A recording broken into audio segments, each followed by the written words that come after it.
there are lots of controversies about how to define crowdsourcing, and people always have some confusion about what's the difference between crowdsourcing and open source. In the software area, you use open sourcing, right? And open sourcing actually is sourcing from the cloud.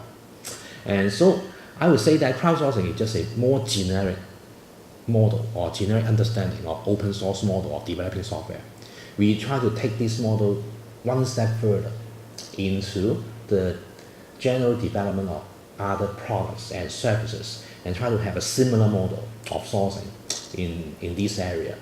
But we also need a new name for that, because if you talk about open source, we will think about software, think about all those technology guys, and therefore we have the term crowdsourcing. Sourcing from the cloud, from the market itself, bottom up, from the mind of the customer, what are valuable to them, what is good or bad. Actually, there are quite a lot of examples of industry trying to benefit from crowdsourcing. For example, in the auto industry,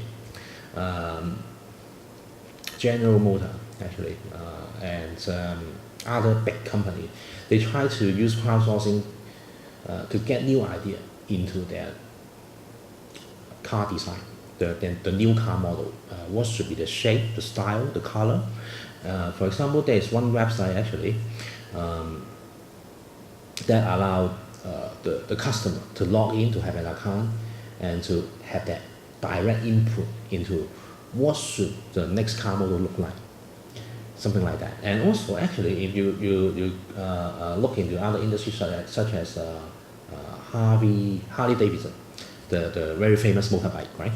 And this company is another good example of having used the idea of crowdsourcing very well, even before we have this name. For example, we all know that there's a very strong community, user community of Harley Davidson.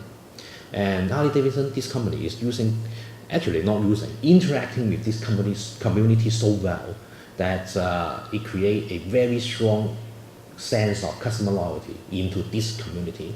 For example, they have that kind of annual tattoo competition within this community, and those customer or user, they are so happy with this brand, they are willing to tattoo the logo onto their body.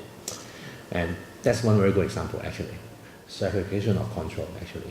And you are letting go a lot of control about your design, about your R&D process into the hands of the cloud, the so-called cloud. The cloud could be the customer, could be other expert professionals. And also another major pitfall is when you are talking about crowdsourcing, you are talking about generation of so many ideas, conflicting, competing ideas, and you need to have some kind of criteria, some kind of way to filter out the so many ideas into a manageable set of feasible innovation. Actually, in terms of innovation, traditionally we think that SMB has a very big disadvantage of limited resources. And crowdsourcing, if you are doing it right, you can leverage on a lot of free resources from outside of the organizational boundary. And that's one major attractiveness to SMB.